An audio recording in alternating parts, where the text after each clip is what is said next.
अपने देशवासियों का मैं शुक्रिया अदा करना चाहूँगा, धन्यवाद अदा करना चाहूँगा, जिन्होंने मेरे लिए सोशल मीडिया पे हो, चाहे दुआएं मांगी हों, चाहे प्रार्थना की हो, चाहे मंदिर गए हों, गुरुद्वारा गए हों, मस्जिदों में, चर्च में, हर जगह जहाँ से इतनी दुआएं मेरे लिए हुई हैं, मैं सोच भी नहीं सकता था कि लोग मुझे इतना चाहते हैं।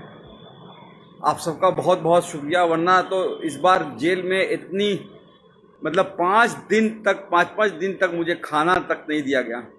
इतना टॉर्चर किया गया, मेंटली भी और फिजिकली भी, कि क्या बताऊं आपको। अगर कहा जाए खुद को पोषण का शिकार हो गया हूं। पैर दिखोगे कभी, अभी दिखाता हूं तो ऐसा लगेगा कि मतलब लकड़ी हो गया है, पर निकल आया बाहर। और जुडिशरी का बहुत शुक्रगुजार हूं। जुडिशरी ने एक बहुत अच्छा डिसीजन दिया है।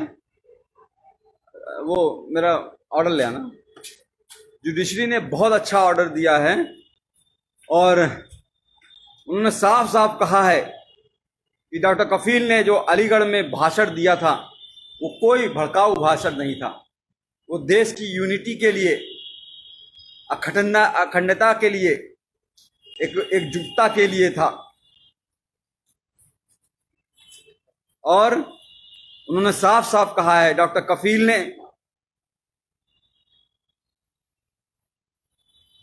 हेल्थ पे बात की है, एम्प्लॉयमेंट पे बात की है, एजुकेशन पे बात की है, रोटी कपड़ा मकान पे बात की है।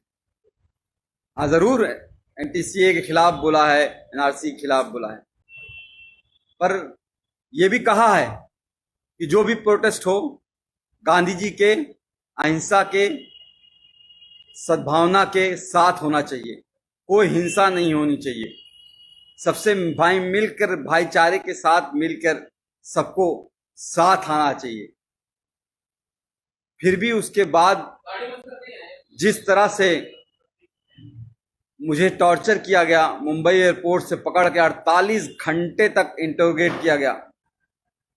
एसटीएफ की टीम ने ऐसे ऐसे सवाल पूछे, अरे आपने तो कोई पाउडर बना लिया है जिससे करोड़ों इंडियन मर जाएंगे।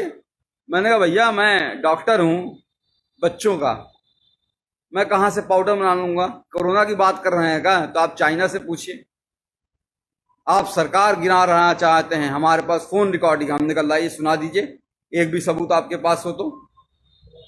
मैं कोई पॉलिटिशियन तो हूं नहीं। आप जापान गए थे, मैंने कहा हाँ, पाकिस्तान क्यों नहीं बोल दिया?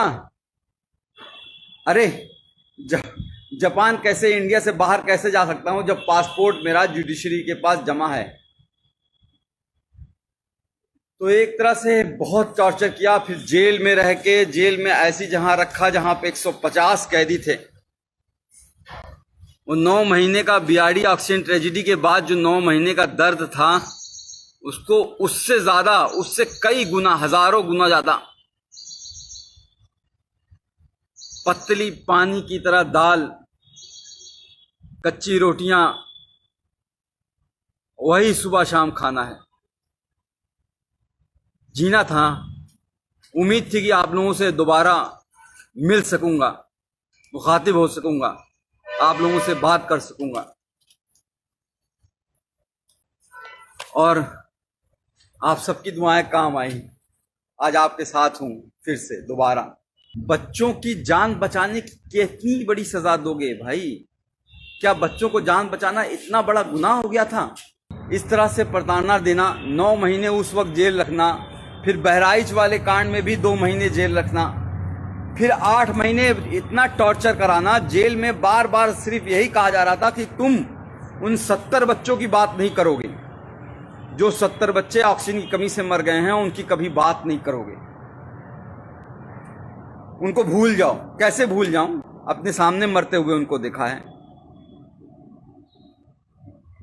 कोरोना के टाइम जब इस भारत में, इंडिया में कोरोना ने एंट्री नहीं की थी, 27 जनवरी को मैंने वीडियो डाला था कोरोना पे लेके, और उस वक्त मैंने साफ साफ कहा, बताया था क्या करना है, क्या नहीं करना है, कैसे इससे बचना है।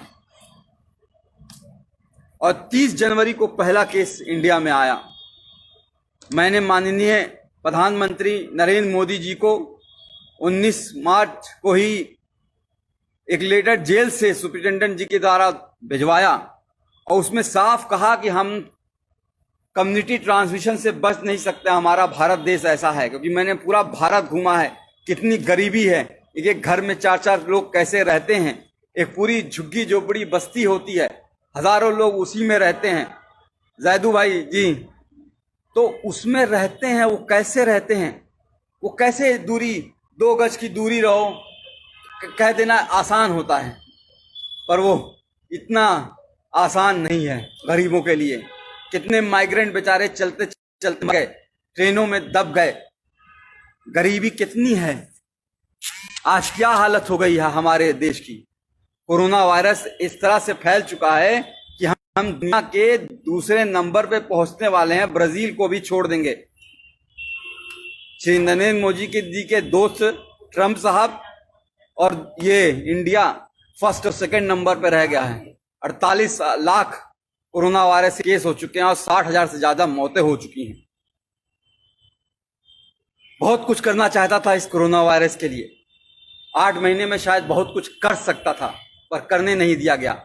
जेल में जानबूझ के मुझे इस तरह से रखा गया कि मतलब समझ लीजिए कि टॉयलेट करने के लिए आधे घंटे के लिए लाइन लगानी पड़ती थी,